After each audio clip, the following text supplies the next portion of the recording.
आप सबकी सलामती। खुदा का शुक्र है कि एक नए महीने में नए तरीके से नई बातों के साथ आज फिर हमें सीखने का मौका मिला है। हम खुदा का शुक्र अदा करते हैं। आज हमने जो पाक मतन पढ़ा, पहला कुरिन्थियों उसका 11वां बाब और उसकी 8वीं आयत से लेकर 30 आयात तक पढ़ा।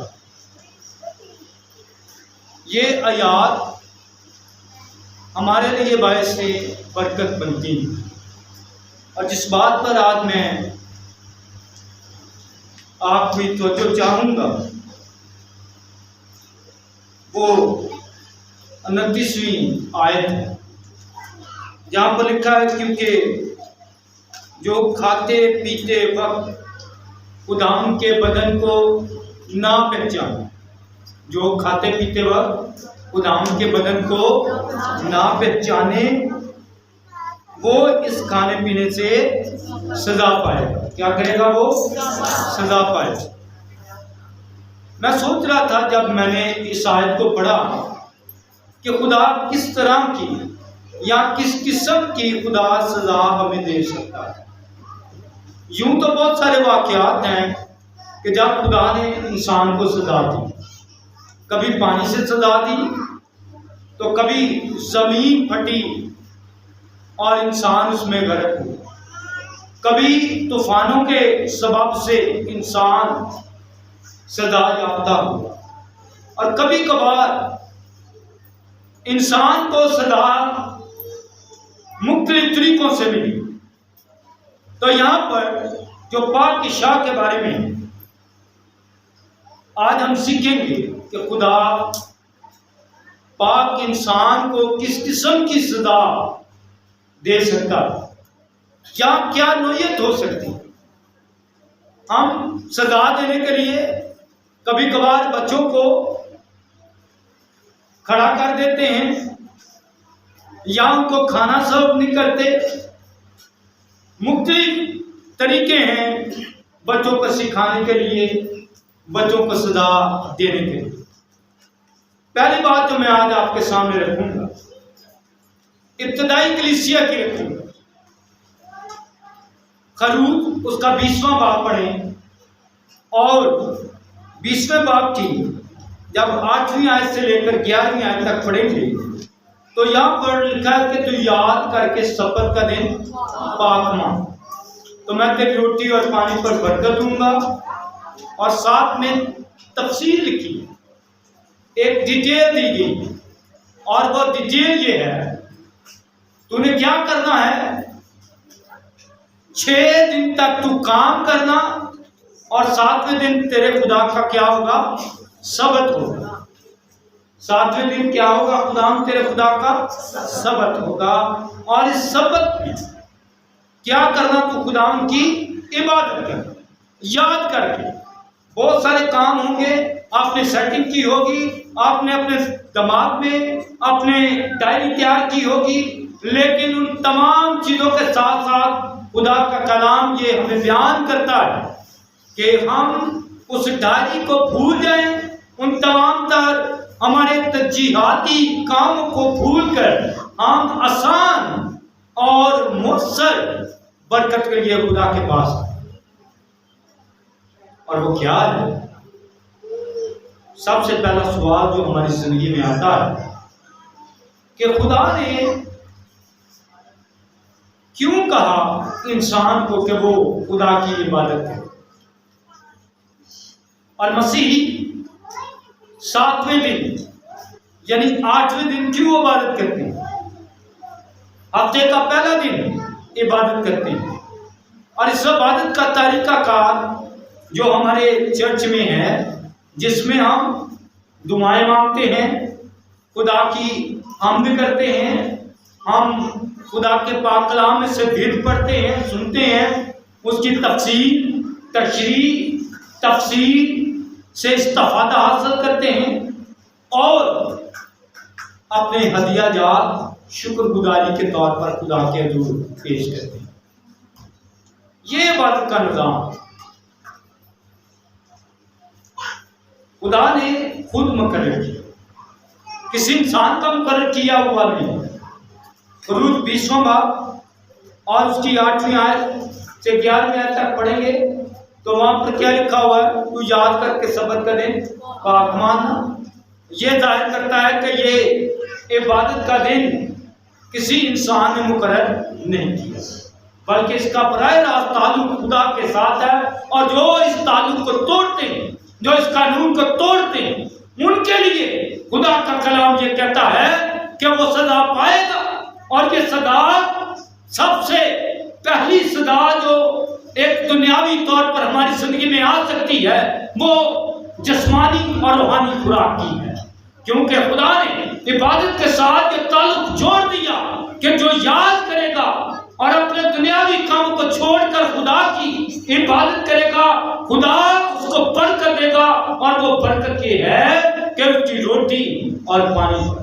अगर वो इस ताल्लुक को तोड़ता है, खुदा से मुनक़ता हो जाता है, अपना रिश्ता और ताल्लुक कमजोर कर देता है, तो फिर लिखा है उसकी रोटी मिलेगी, लेकिन वो बाबरकत नहीं होगी। तो याद रखिए, अतवार का दिन इबादत का दिन, इसको रद्द करने, इससे पीछे हटने का दिन नहीं है। मसीहों ने क्या सोचकर इस दिन को मुकर्रर किया। मेरे अज़ीज़ों, इसकी दो कलाम में अजीम शहादतें मिलती हैं, बड़ी खूबसूरत शहादतें मिलती हैं कि आप क्यों अतवार की इबादत करते हैं।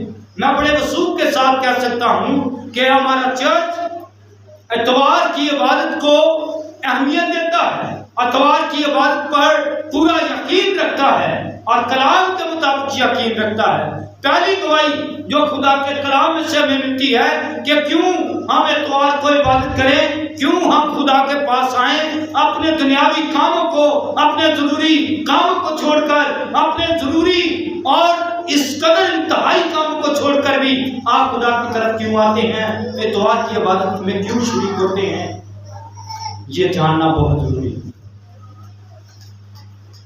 खुदावंद यीशु मसीह सबत के पहले दिन मुर्दों में से जी उठे।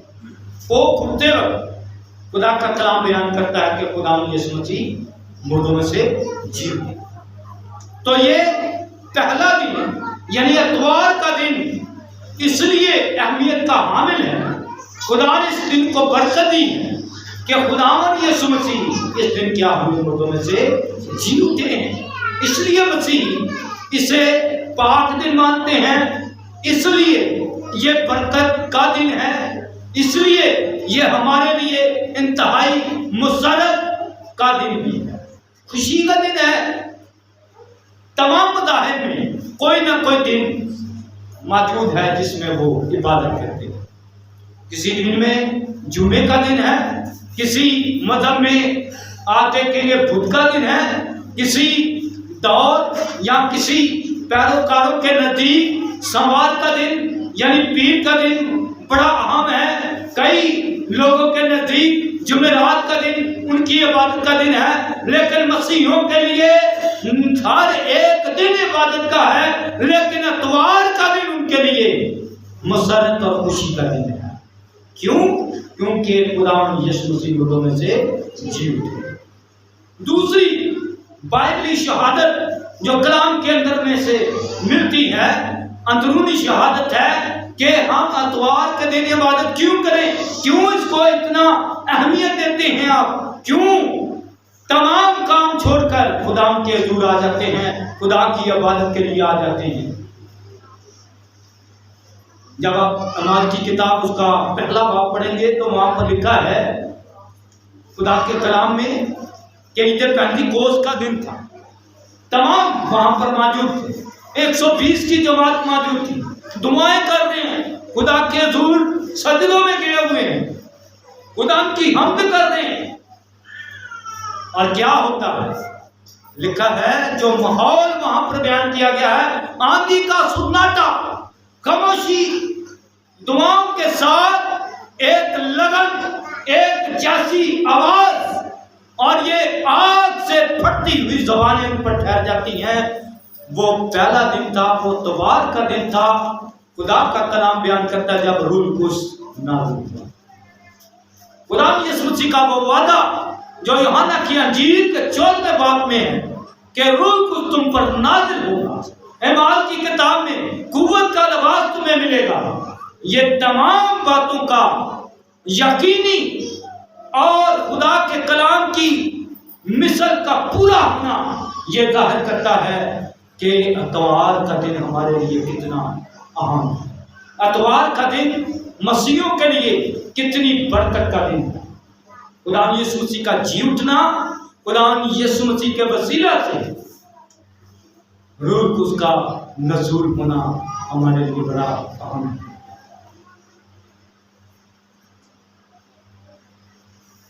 दो 21 में हम खुदा के इन हालात को, जमानों को जब तवारीख में देखते, पहले मैंने बाइबली शहादतें बयान की कि अतवार का दिन क्यों हमारे लिए जरूरी है। अब मैं आपके सामने रखूंगा तवारीखी तौर पर जब 30 से लेकर 30 ईस्वी से लेकर 321 तक आप देखेंगे तो आपको मुख्तलिफ दौर में मसीही अतवार के दिन इबादतें करते दिखाई देंगे। मिसाल के तौर पर सन 30 ईस्वी में रोमन गवर्नमेंट थी और कंस्टाइन बादशाह जब मुकर्रर हुआ, जब उसने मसीह यीशु को कबूल किया, जब उसको मसीहों के बारे में इल्म पड़ा, जब वो मसीह के बारे में जान चुका, तो तब ये छुट्टी का दिन नहीं था। अतवार का दिन छुट्टी का दिन नहीं था। तमाम गवर्नमेंट्स के अंदर काम करने वाले मजदूर हों, खेतों में काम करने वाले हों, सूरज के गुरूब होने से 1 घंटा पहला छुट्टी करते थे, अपने घरों को वापस आते थे। बाकी वो सुबह से लेकर शाम तक काम किया करते थे। उनकी छुट्टी कोई मुकर्रर नहीं थी, लगातार काम करते थे, मसलसल काम करते थे। और इस बुनियाद को देखते हुए रोमन गवर्नमेंट सबसे पहले घर से बाहर मजदूरों को, मुलाजमीन को ये छुट्टी का मौका दिया। घर के अंदर मुलाजमीन, अफसरान को मौका दिया कि वो सूरज के गुरूब होने से 1 घंटा पहले छुट्टी करें और अपने घरों को जाए। वक्त गुजरता गया, लोगों के हालात देखे, लोगों की कबूलियत देखी इस छुट्टी पर। तब रोमन गवर्नमेंट ने यह फैसला किया कि वो अतवार के दिन अलानिया और कानूनी तौर पर छुट्टी का दिन होगा, लेकिन मसीहों के लिए ये इबादत का दिन है। और ये फैसला जो रोमन गवर्नमेंट ने किया, हम बड़े ईमान के साथ कह सकते हैं कि ये फैसला यरूशलेम में इसकी एप्लीकेशन हुई। यरूशलेम के मसीहों ने सबसे पहले इसको अडॉप्ट किया, इस कानून को माना, और यरूशलेम में मसीहों ने खुदाम की इबादत की और वो अतवार का दिन था। इमाम मुस्तफा उसकी पहली आयत को पढ़ेंगे तो यरूशलेम के अंदर ही आप देखेंगे कि जब ईद पेंतिकोस्त का दिन आया तो तब ये सारे लोग बाराखाना में बैठे थे और खुदाम की इबादत कर रहे थे। ये दिन अतवार का दिन था। एक और हिस्टोरिकल हमें जो बैकग्राउंड मिलता है वो ये है कि तकरीबन जब 20-27 साल का गैप आया, 20-27 साल के बाद एक और अजीम शकार हिस्टोरिकल तारीखी होगा। और तारीख बयान करती है कि जब हमारा 20वां बाब पढ़ेंगे 7वीं आयत, तो मुकद्दस पौलुस रसूल तरसाऊ के इलाका में गए और वहां पर खुदा की खिदमत कर रहे थे। तो आप जब इस हवाला को देखेंगे तो वहां पर लिखा है कि रोटी तोड़ने से पहले, और यहाँ पर काफी दिन काम करने के सबब से मुकद्दस पौलुस रसूल ने जब कलाम सुनाया लोगों को मुनादी की कि खुदा यीशु मसीह पर ईमान लाना इंतहाई जरूरी है। तब उन्होंने फैसला किया कि ये इतवार का दिन है और सबसे पहले हम पाक की शाह की रस्म करेंगे।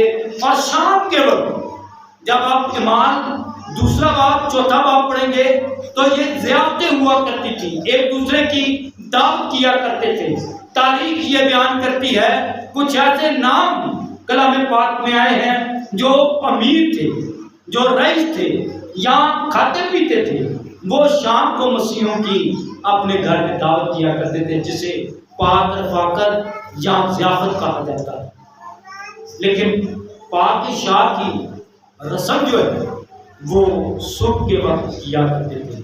यही सबब है कि तमाम चर्चेज, तमाम गिरजाघर, तमाम हमारे मसलिक और फिरके अतवार के दिन पाक की शाह को अहमियत होती है। पाक की शाह की बाकायदा जो रस्मात तारीखी तौर पर हमें नजर आती हैं वो भी अतवार के दिन ही नजर आती हैं, जिनमें से एक हवाला आपके सामने मैंने रखा, अमाल उसका 20वां बाब और 7वीं आयत।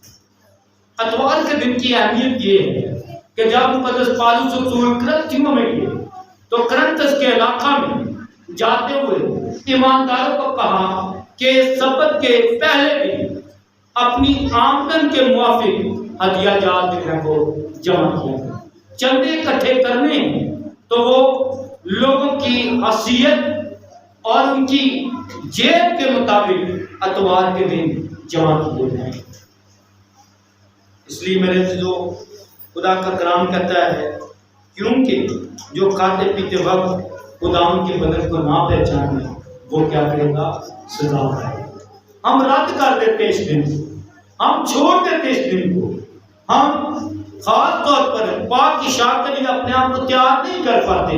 उसका सबब ये है कि हम अपनी मर्जी करते हैं, हम खुदा की ताबेदारी नहीं करते हैं और ना ताबेदारी करने के बायस हमारी जिंदगी में मुख्तलिफ परेशानियां आती रहती हैं। खुदा के कलाम में से आज जो मैंने सुनहरी मजमून रखा वो है सजा पाएगा। ये सजा किस नौयत की है, एक अंदाजा आपके सामने रख सकता हूँ, एक ख्याल आपके सामने रख सकता हूँ। जब हम इस दिन को जो खुदा की पाक की शाह के दिन है, खुदा की इबादत का दिन है, जिसमें खुदा का रूह कुछ नाज़िल हुआ, जिस दिन खुदा यीशु मसीह मुर्दों में से जी उठे हैं, इस दिन की अहमियत को जो लोग नहीं समझते रद्द कर देते हैं वो यकीनन सजा पाएंगे। क्यों? क्योंकि उन्होंने इस दिन को, अतवार के दिन को, इबादत की अहमियत को पीछे कर दिया। कभी कभार जहाँ पर बिजली यानी इलेक्ट्रिसिटी की पावर ज्यादा होती है तो वहां पर लिखा होता है खतरा, इसे हाथ ना लगाएं। अगर कोई इंसान ये खतरा जानते हुए बरकी रोड को, बरकी तारों को हाथ लगाता है तो क्या होगा? यकीनन से शौक लगेगा और ये शौक इस कदर गहरा हो सकता है कि उसकी जान भी जा सकती है। खुदा के आयन, खुदा के कवानीन, खुदा के कलाम की बातें भी इसी तरह से। खुदा का कलाम हमें डराता नहीं है, खुदा का कलाम हमें परेशान करने के लिए नहीं है, बल्कि खुदा का कलाम हमारी तरबियत के लिए है। जिस तरह से खुदा का कलाम हमारी तरबियत करता है, मिसाल के तौर पर खुदा का कलाम बयान करता है कि तू चोरी ना करना, तू झूठ ना बोलना, तू लालच ना करना, तू ज़ना ना करना। तो ये सारी बातें हमें मना इसलिए की गई हैं ताकि हम मौत से बचें। बरकी तारों को छूने से इंसान की मौत वाक़या होती है, इसी तरह से गुनाह को छूने से, गुनाह में आने से इंसान की मौत वाक़या होती है। मना करने का मकसद यही है कि इंसान बच जाए और वो जिंदगी हासिल कर पाए। जो इस बदन को ना पहचाने, इस खाने पीने से क्या करेगा? सजा पाएगा। सजा की 3 आदतें यहाँ पर लिखी हुई। मेरे नजदीक खुदा के हजूर से क्या सजा हो सकती है वो भी आपके सामने रखूंगा। जब आप फ्री होते हैं, जब आप फारिग होते हैं, या लेटे होते हैं, चेयर पे बैठे होते हैं, सोशल मीडिया पर होते हैं, जब आप फ्री होते हैं, आपके दिमाग में, आपके ख्यालों में कोई ना कोई बात चलती रहती है। आप प्लानिंग करते हैं, मैं ये काम करूंगा, ये रुक गया, मैं ये काम करूंगी या करूंगा। आपके ख्याल कभी कभार मुंतशिर ख्याल भी आते हैं, मनफी ख्याल भी आपके दिमाग को खराब करने के लिए आते हैं, बुरी बातें भी आपके दिमाग में आ जाती हैं। तो कलाम क्या कहता है, जब बुरी बातें आ जाए, अभी जब पाकिशाह होगी तो कभी कभार शैतान हमें क्या करता है, वो उभारता है कि नहीं नहीं अभी तू तैयार नहीं है, अभी तू दिली तौर पर फलां शख्स से नाराज है, अभी तेरे पाकिशाह में शामिल होने का वक्त नहीं है। मुख्तलिफ इस तरह के ख्याल जब हमारी जिंदगी में आते हैं तो हम क्या करते हैं, उन ख्यालों को एक्सेप्ट कर लेते हैं। लेकिन कलाम क्या कहता है, हमें इस बात के लिए अपने आप को तैयार करना है। जब आप फिलिपियों उसका 4वां बाब देखेंगे और उसकी दूसरी आयत को, तो यहाँ पर खुदा का कलाम हमारी बड़ी तफसील के साथ मदद करता है। मैं आपके लिए पढ़ना चाहता हूँ। फिलिपियों उसका 4वां बाब और उसकी 8वीं आयत में लिखा है, गर्द है भाइयों जितनी बातें सच हैं, गर्द है भाइयों जितनी बातें सच हैं, और जितनी बातें शराफत की, और जितनी बातें वाजिब हैं, और जितनी बातें पाक हैं। कौन कौन सी बातें हमारे दिमाग में आनी चाहिए, हमारे ख्यालों में कौन कौन सी बातें आनी चाहिए? ऐ भाइयों जितनी बातें सच हैं, झूठे ख्याल नहीं बांधने, झूठे मंसूबे अपनी जिंदगी में नहीं बांधने, जितनी बातें शराफत की और जितनी बातें वाजिब हैं,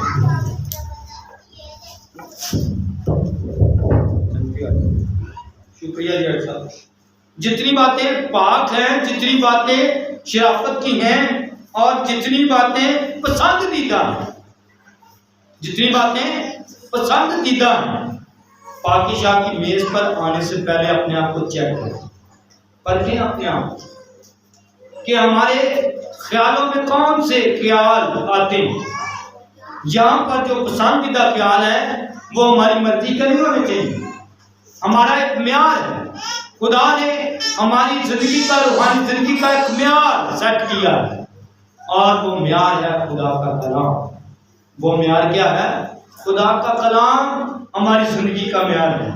जितनी बातें पसंदीदा हैं और जितनी बातें दिलकश हैं, दूसरों को मुतासिर करने के लिए हैं, जितनी रूहानी बातें दूसरों के लिए बरकत का बायस हैं, गर्ज जो नेकी और तारीफ की बातें उन पर गौर किया है। आमीन। क्या करना हमारी जिम्मेदारी बन गई? क्या जिम्मेदारी बन गई? नेकी की बातों पर, और लिखा है जितनी बातें नेकी की हैं, तारीफ की बातें हैं, उन पर क्या करना है? हमने गौर करना।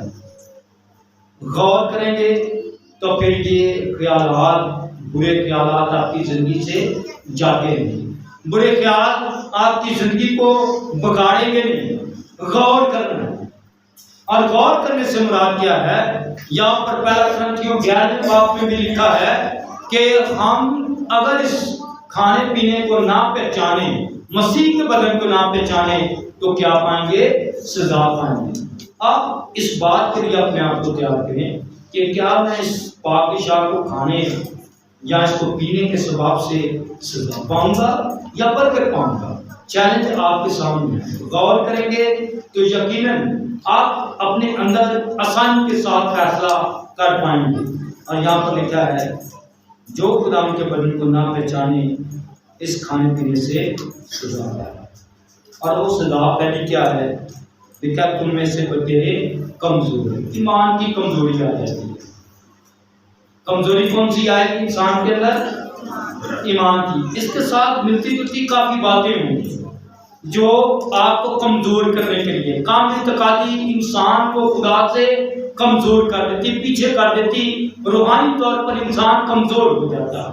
दूसरी मुमकिन सजा ये हो सकती है, अगर मसीह को ना पहचाने, अगर मसीह के बदन को ना पहचाने, पाक शाह की अहमियत को ना पहचाने, तो लिखा है बीमार हो सकता है। वो क्या हो सकता है? बीमार हो सकता है। शिफा इंसान को खुदा के कलाम से मिलती है। शिफा खुदा यीशु मसीह पर ईमान लाने से मिलती है। और यीशु मसीह ने कई मर्तबा ये बात दूसरों के लिए कहे, जा तेरे ईमान ने तुझे अच्छा किया। ये कलाम खुदा के मुंह से निकला हुआ, खुदा के बेटे यीशु से मुंह से निकला हुआ ये कलाम इंसान की बेहतरी और तरक्की का बायस बना। और तीसरी बात लिखी है सजा के ताल्लुक से कि बहुत से सो भी गए, बहुत से सो भी, यानी वो चले गए इस दुनिया से। लेकिन मेरे नजदीक बासियत पासवान, मैं इस तरह से इस आयत को या इस सजा को सोचता हूँ कि सबसे बड़ी सजा यही है जो आदम को भी दी गई। खुदा ने उससे ताल्लुक तोड़ दिया, वो छुप गया। खुदा ने उसे बुलाया कि तू कहाँ है? तो उसने कहा कि मैं। रूहानी तौर पर इंसान का अगर ताल्लुक खुदा से टूट जाता है तो ये बहुत बड़ी सजा। बेशक खुदा बुलाता रहता है, बेशक खुदा इंसान पर रहम करता है, लेकिन इंसान के लिए ये एक सजा के तौर पर है कि जब इंसान खुदा की तरफ नहीं आता। अगर कोई शख्स रूहानी तौर पर खुदा की तरफ नहीं आता तो ये उसके लिए सजा है। आए इस तरह की सजा से बचें, अपने दिलों को तैयार करें। और जो चैलेंज मैंने आज आपके सामने रखा है वो ये है कि हम इन बातों पर क्या करें? गौर करें कि मैं पाक इशार लेने के सबब से, इसमें शामिल होने के सबब से बरकत हासिल करूंगा या फिर मुझे सजा मिलेगी। मेरे जो आज वक्त और मौका है कि हम खुदा के सामने अपने दिल ऊंधे आए, अपने सिरों को झुकाएं और खुदा से कहें कि खुदा मैं तुझसे दूर, मैंने अपनी मर्जी की, तेरी राहों पर चलना चाहता था लेकिन नहीं चल पाया। जो कुछ हमें करना रवा था हमने नहीं किया। और ये खुदा का गहरा बदल है कि हम तंदुरुस्त हैं, हम सोए नहीं हैं, हम कमजोर नहीं। लिखा इस खाने पीने से सजा पाएगा, कमजोर हो जाएगा, बीमार हो जाएगा और सो भी सकता है। ये लास्ट और दी एंड पनिशमेंट है कि वो खुदा में सो जाए, उस पर मौत आ। और खुदा का कलाम ये भी कहता है जो जान गुनाह करेगी सो मौत उस पर, गुनाह की मजदूरी मौत। मेरे जो खुदा ये चाहता है कि हम आन आंखों को बंद करते हुए अपने ख्याल और ध्यान खुदा की तरफ हो जाते हुए अपनी दिल खुदा की तरफ हो जाते हुए, जिस तरह से खुदा का बंदा मुकद्दस पालूस रसूल कलीसिया को कहता है कि इन बातों पर गौर, जो खुदा की तारीफ की हैं, नेकी की बातें हैं, उन पर गौर। मुकद्दस दाऊद जब इन बातों पर गौर करता है तो वो कहता है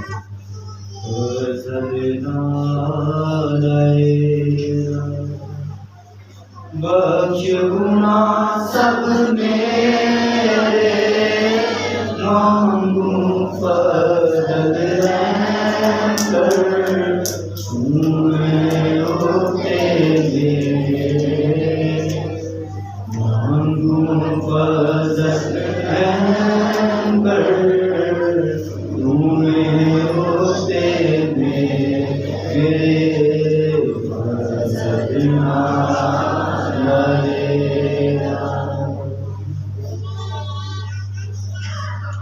रहीम का खुदा पाक यहोवा उनके शुक्रगुजारी करते हैं कि खुदा तूने हम पर रहम किया,